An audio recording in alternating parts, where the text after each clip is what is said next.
Pengasuh pun bertanya, "Maryung, apa yang terjadi denganmu?" "Maaf, maksud Anda wajah saya," jawab Maryung. "Ya, apakah kau sedang bertarung?" tanya MC kita. "Ya, yang terjadi adalah..." "Jadi kau mengatakan bahwa pemimpin kelompok ketujuh melihatmu berkelahi dengan Bong Wuryong tanpa cusam dari penjaga istana. Jadi dia memukulmu sembari menegurmu." "Ya, Tuan Muda," kata Maryung setelah menceritakan seluruh kronologisnya. "Seorang pelayan tanpa pelindung seringkali berada di bawah kekuasaan seniman bela diri dari penjaga istana. Kenapa kau tidak berada dimanapun?" "Anda bilang saya masih dalam pengawasan Tuan Muda." "Hah," kata MC kita, "ini kelayaanku. Aku tidak pernah memberinya jawaban yang tegas dalam pikiran Jinho." "Ikuti aku, Maryung." "Maaf, Tuan Muda, kita akan pergi kemana?" tanya Maryung. "Aku tidak bisa mentolerir orang-orangku dianiaya." "Apa? Orang-orang Anda? Maksudnya saya?" "Ya, jadi cepat ikuti aku," kata sang MC sambil berlalu pergi. "Tuan Muda, terima kasih. Saya akan melayani Anda dengan sekuat tenaga." Scene pun berpindah setibanya di penjaga istana dari paviliun istana. "Tuan Muda, saya hanya seorang pelayan. Anda tidak boleh..." "Tidak." MC kita memotong pembicaraan dari Maryung. "Tidak boleh? Apakah kau seorang pelayan atau warrior? Menyerangmu sama saja dengan tidak menghormatiku." Terlihat Maryung pun bingung. "Mulai sekarang jangan lupa bahwa kau adalah salah satu dari orang-orangku dan bertindaklah sesuai dengan itu." "Ya, saya mengerti," kata Maryung dengan wajah yang bahagia. "Tuan Muda, apa yang membawa Anda ke tempat ini?" "Beritahu pemimpin kelompok ketujuh, Bong Wuryong, untuk datang menemuiku." "Oh, dimengerti," kata penjaga istana.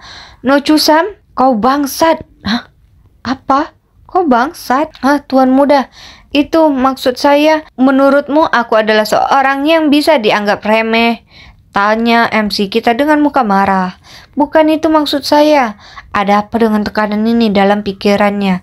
"Aku sudah mendengar rumornya, tapi aku tidak menyangka akan sampai sejauh ini." Lalu tiba-tiba ada yang memanggil sang MC. "Tuan Muda, tolong tenangkan amarah Ana." "Tenang?" tanya MC kita. "Setelah mereka tidak menghormatiku dan bawahanku," tanyanya. "Bagaimanapun, kalian semua hanya terikat kontrak, kan? Jadi kau tidak peduli dengan anak haram atau pelayan mereka. Lagi pula, kau akan pergi setelah kontrakmu habis."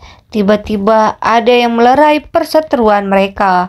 "Berhenti, pemimpin kelompok ketujuh." Mereka pun memberi salam. "Apa maksudnya ini, Tuan Muda keempat?" Dia merupakan penjaga istana dari pemimpin kelompok ketujuh istana, Bong Wuryong. Akhirnya kau tiba, Bong Wuryong, pemimpin kelompok ketujuh. Aku mencoba untuk mengajar orang-orang bodoh yang tidak mengerti ini dan pemimpin mereka yang tidak tahu tempat mereka," kata MC kita. "Barusan, apa kata Anda? Kau sudah menjual harga dirimu demi uang dan sekarang nampaknya kau juga sudah kehilangan harga diri sebagai seorang warrior. Kau sudah kelewatan," kata penjaga istana tersebut. "Izinkan aku memberimu sedikit kebijaksanaan." Lalu mereka pun memulai pertarungan. Sesuatu seperti ini dianggap kelas 1 dalam pikiran MC kita. Gerakannya penuh dengan kekurangan. Lalu dia pun menangkis serangan dari pemimpin kelompok ketujuh dan menghindar. "Untuk menghindari seranganku dengan mudah, jenius atau tidak, ini mustahil," dalam pikirannya. "Sepertinya rumor tersebut tidak berlebihan. Saatnya mengakhiri ini," kata MC kita. "Kau tidak terampil seperti yang kukira. Jika itu terjadi di masa lalu, aku pasti sudah mengambil nyawanya sekarang," dalam benak MC kita. "Tapi itu bukan sesuatu yang bisa kulakukan sekarang. Aku akan memastikan untuk mengirim pesan yang jelas agar tidak ada seorang pun di keluarga ini yang berani meremehkanku lagi." Tiba-tiba MC kita pun mengambil pedang dan menyerang pemimpin kelompok ketujuh. "Tak kusangka pemimpin kelompok ketujuh akan dikalahkan dengan mudah. Bagaimana Tuan Muda keempat menjadi begitu kuat?" kata orang-orang yang melihat pertandingan tersebut. Bukankah kau harus membayar harga karena melatih anak buahmu dengan buruk dan mencoba tidak menghormatiku? Tanya MC. Tuan muda keempat, demi wajah saya mohon hentikan. Dia merupakan pemimpin istana dari penjaga istana, Ma Chong-san. Aku akan membuat Woo Ryong dan Chusan meminta maaf. Selanjutnya aku akan melakukan tindakan kedisiplinan yang sesuai. Dia dibawa ke sini oleh Tetua Agung sendiri dan telah menjadi pemimpin penjaga istana lebih dari 20 tahun. Dia adalah warrior sejati dalam pikiran MC kita. Untuk menghormatimu sang pemimpin, aku akan mengakhiri ini di sini. Tapi jika hal seperti ini terjadi lagi, saya tidak akan membiarkannya berlalu begitu saja. Kalian harus minta maaf sekarang, kata tetua di sini. Baik pimpinan, saya sudah melakukan kesalahan besar. Mohon maafkan saya. Mereka pun menunduk untuk melakukan minta maaf. Bukankah ada orang lain yang harusnya kalian mintai maaf? Aku sudah melakukan kesalahan. Mohon maafkan saya, kata mereka kepada Maryung. Apa yang kau tunggu? Cepat, putuskan dengan cepat, kata MC kita. Tidak apa-apa, setiap orang terkadang melakukan kesalahan. Seharusnya kita menyelesaikan seperti ini kan? Ayo lakukan itu, kata MC kita. Aku bertanya-tanya mengapa keluarga Habuk Peng berusaha sekuat tenaga. Ternyata monster sudah muncul di keluarga Sok dalam pikiran tetua tersebut. Scene pun berpindah. Setelah kejadian hari itu, Jok Maryung dan Tak Yon mendedikasikan diri untuk berlatih lebih keras lagi. John Maryung yang sudah resmi diakui sebagai pengikutku yang sangat senang sehingga semangatnya pun melonjak semakin tinggi. Tidak lagi peduli dengan pengawasan di sekelilingnya. Bahunya terangkat tinggi, yang mana lebih disukai daripada dia membual dimanapun. Karena saya, Jong Maryung menjadi tuan muda. Saya harus tumbuh lebih kuat kan? Kendalikan dirimu, kata MC kita. Selain Jong Maryung, tamu-tamu mengganggu lainnya terus sering berkunjung, seperti Nyonya Habuk Peng. Meskipun sekarang sepertinya aku baru saja beradaptasi, atau lebih tepatnya itu hanya menjadi bagian dari rutinitasku sehari-hari, pengasuh kami datang juga hari ini. Kupikir mereka mungkin tidak melakukannya karena ini sudah larut. Aku akan menyiapkan makanan, kata pengasuhnya. Dan ada satu orang lagi yang bersama kita hari ini. Maaf, satu lagi, tanya MC kita. Selamat pagi, Tuan Muda Sok. Kau membawa tamu baru hari ini begitu? Hahaha, iya, senang bertemu denganmu. Aku Peng Mugon, dari keluarga Peng Hebei. Aku ora boninya Nayon, katanya sambil memperkenalkan diri. Senang bertemu denganmu, kata sang MC. Aku Sok Jin Ho. Aku minta maaf atas kunjungan mendadak ini. Aku akan menghubungi sebelumnya, tetapi aku khawatir pesannya mungkin tidak akan terkirim. Jangan khawatir, kata MC. Ini bukan pertama kalinya hal seperti ini terjadi. Tolong masuklah. Lalu Nayon pun bisik-bisik kepada ora boninya. Apakah semua ini sungguh diperlukan? Aku khawatir Tuan Muda akan merasa terbebani. Jika terlalu sulit untuk membawanya kembali ke keluarga, setidaknya aku harus bertemu dengannya. Semua orang penasaran dengan seekor keledai liar yang bisa berubah menjadi seorang wanita. Hati-hati, jika kau bicara sembarangan, ora boni pun tidak akan selamat, ancam Nayon. Yang jelas Nayon sudah terjatuh dalam-dalam. Sepertinya dia pria yang pantas membuatmu seperti itu. Haha, gelak tawa ora boni Nayon. Sin pun berpindah ke dalam ruangan. Terlihat ora boninya Nayon menawarkan pedang kepada MC. Itu adalah pedang yang dibuat oleh ahli pandai besi keluarga kita. Terlihat MC pun terkesima melihat pedangnya. Pedang ini dibuat dengan baik. Itu sangat seimbang. Aku tidak yakin apakah aku layak mendapatkan pedang sebagus itu. Aku senang kau menyukainya, kata Nayon dengan wajah sangat gembira. Siapa sangka gadis nakal bisa menunjukkan kesopanan seperti itu. dalam benak Oraboni Nayon. Yang lebih penting, apakah kepala keluargamu tidak khawatir? Karena dia sudah berada di keluarga Sok selama lebih dari sebulan sekarang. Ia cukup khawatir, namun karena ayahku hanya orang ketiga dalam hierarki, maka tangannya juga terikat. Ketiga, tanya MC kita. Yang pertama adalah ibuku, dan yang kedua adalah Nayon. Oraboni, apa yang kau katakan? Kau melihatnya kan?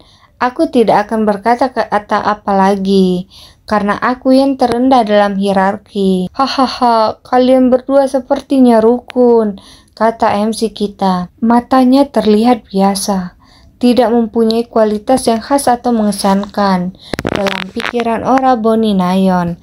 Namun, secara naluriah, aku merasa ia jauh lebih unggul dariku dalam hal keterampilan. Penjaga bek mengatakan bahwa dia ahli dalam memanipulasi energi internalnya. Aku ingin menantangnya berduel, tapi itu bukan sesuatu yang bisa kuminta begitu saja. Sekarang, aku sudah menerima hadiah yang begitu besar. Aku ingin mencobanya, kata sang MC. Bolehkah aku meminta berduel? Itulah yang kuinginkan, jawab Oraboni Nayon. Persepsinya sangat mengesankan. Ia tidak akan menjadi lawan yang mudah dalam benak Oraboni Nayon. Sin pun berpindah ke lapangan. Duel tersebut akan menjadi tontonan yang layak untuk diperlihatkan kepada Maryong dan Yon dalam benak sang MC kita. Karena akulah yang mengusulkan duel, ada baiknya untuk menampilkan pertunjukan yang bagus. Dengan semangat kompetitifnya, cepat atau lambat kita akan saling bertukar pedang. Aku siap, kata Oraboni Nayon. Aku juga siap, jawab MC kita. Kalau begitu, mari kita mulai. Dan dimulai dengan serangan pertama dari MC kita. Kupikir ia akan menghindari konfrontasi langsung karena pedang itu baru baginya. Namun, dia langsung menyerang. Terlihat wajah terkejut dari Oraboni Nayon. Ia nampaknya agak ceroboh, lalu mereka pun beradu pedang dengan sengit. Serangannya tepat sasaran, tapi dalam sekejap, Tuan muda, kata Maryong. Ini adalah dual master sejati. Ini cukup mengejutkan. Memang, kupikir Oraboni akan mendominasi dalam konfrontasi langsung. Brengsek, dalam pikiran Oraboni Nayon. Untuk didorong mundur semudah ini, aku menolak kalah. Aku yang dikenal sebagai Soaring First Tiger di dunia murim tidak akan bisa mengatasinya dengan mudah. Jadi maksudmu kau tidak akan menyerah tanpa perlawanan dalam benak MC kita? Sungguh kecakapan bela diri yang luar biasa, kata Yon. Aku harus menangkap setiap detail dengan mataku, kata Maryong yang melihat pertandingan itu.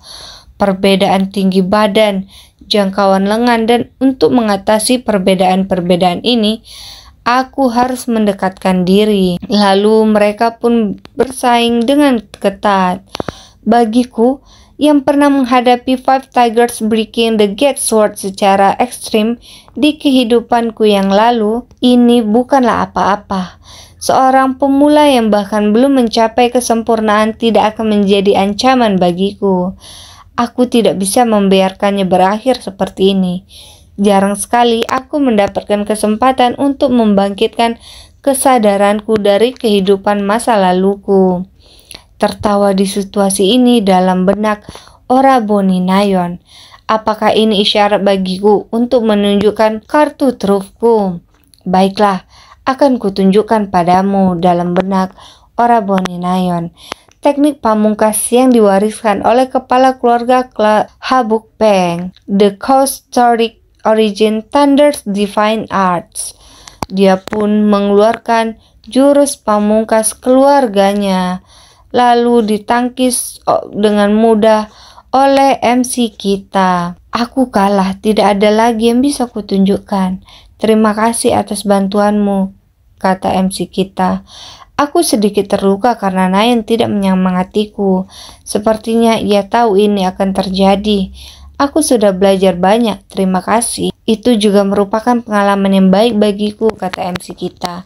Haha, aku belum pernah didorong mundur begitu tak berdaya sebelumnya. Bahkan, sparring dengan Sick Dragon pun tidak sesulit ini. Ya, sepertinya sudah waktu makan. Bisakah kita makan siang bersama? Mengasuhku adalah juru masak yang hebat. Kedengarannya bagus. Aku sangat ingin mencoba hidangan yang selama ini dibicarakan Nayon. Karena aku melihat tuan muda pertama kemarin, kupikir rumor itu hanya dibesar-besarkan, jadi aku tidak berharap banyak. Sangat sulit dipercaya, mereka merupakan bersaudara. Apa pendapat Anda setelah berinteraksi langsung dengannya? Tanya pengawal mereka. Apa yang ingin kukatakan? Baik dalam kemampuan dan karakter, ia melampaui apa yang dijelaskan oleh penjaga bek. Menjadi sebuah keluarga sepertinya bukan ide yang buruk sama sekali. Dalam benak MC kita, Shin pun berpindah di kediaman tetua keluarga Sok. Wine Thunder Tiger, Jin Ho sudah mendapatkan julukan yang cukup mengesankan. Itulah yang meresahkan. Ketika berita muda itu menyebar, tuan dari keluarga Hapeng pun datang untuk berduel.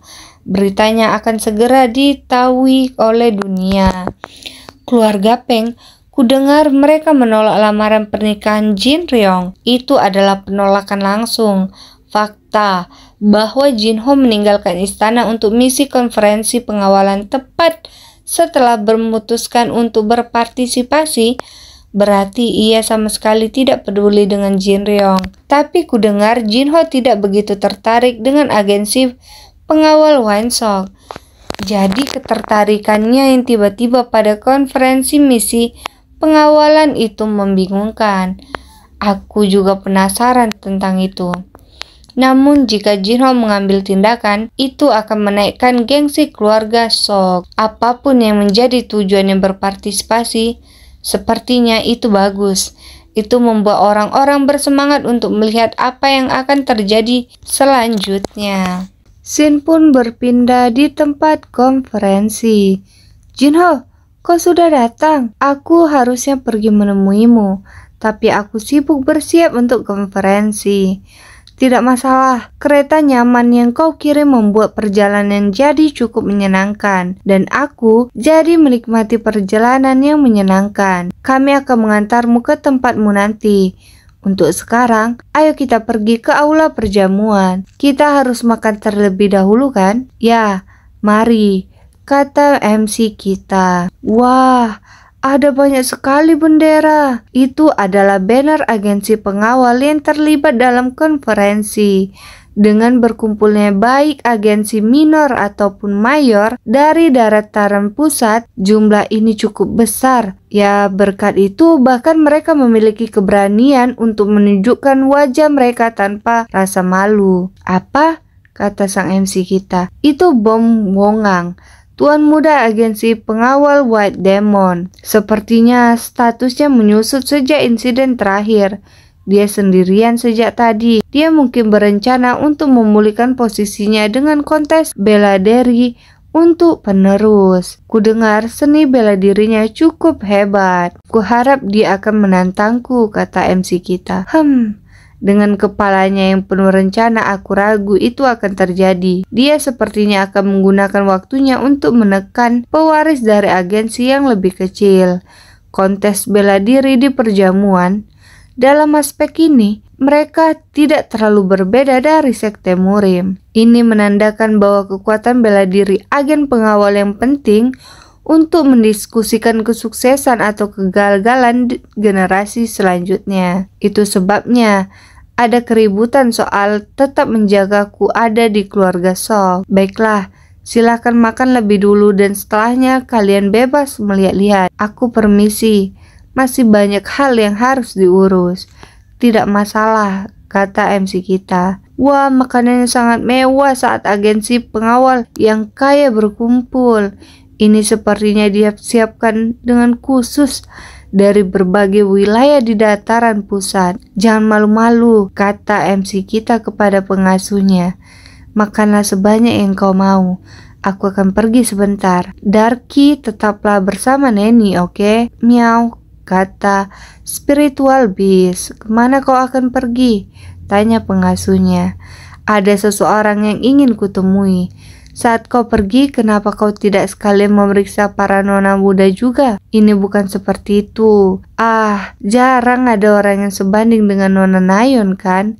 tanya pengasuh. "Ada apa?" Tiba-tiba mereka terlihat sibuk. Ternyata Tuan Muda Agensi White Demon telah memberikan tantangan pada Tuan Muda Agensi Grand Pine. Hah, bukankah itu agak terlalu ekstrim? Bom Wang dikenal sebagai murid dari Sekte Kong Tong, Agensi Grand Pine. Jadi, apa kepala dan Tuan Muda Agensi Grand Pine menolak tantangan duel? Bukankah duel seharusnya disetujui oleh kedua pihak? Aku yakin tidak ada keharusan untuk menerima hanya karena Tuan Muda Agensi White Demon memintanya. Minggir Nona, bukankah ini kesempatan yang kita tunggu-tunggu? Kali ini jangan berulah. Aku menemukan mereka tapi memikirkan bahwa para anak muda itu adalah kepala dan Tuan Muda Agensi, pasti ada suatu masalah. Cara mereka menatap juga mengindikasikan bahwa ada semacam situasi buruk dengan agensi White Demon. "Senang bertemu dengan kalian," kata MC kita. "Apa kalian adalah kepala dan Tuan Muda Agensi Green Pine?" "Ya, tapi siapa kau? Kurang ajar, kau tiba-tiba mengganggu percakapan kami seperti ini." Lalu MC kita pun menghindar dengan elegan. Pergerakan barusan, apa itu dalam benaknya? Itu jelas bukan pergerakan biasa. Bukankah dia Unwind Thunder Tiger dari keluarga Sok? Maksudmu orang yang menghancurkan Black Crow Fortress? Ya, dia Tuan Muda Sok Jinho. Apa? Dia adalah dalam benak pikirannya. Astaga, maaf atas sikapku. Itu tadi karena aku senang melihat wajah yang ku kenal di sini. Aku Sok Jinho, dan siapa namamu? Aku Bom Wongang, Tuan Muda Agensi White Demon. Ah, Agensi White Demon. Sepertinya aku memiliki koneksi yang buruk denganmu. Koneksi yang buruk? Apa yang sebenarnya terjadi? Tanya Wonggang. Apa kau tahu?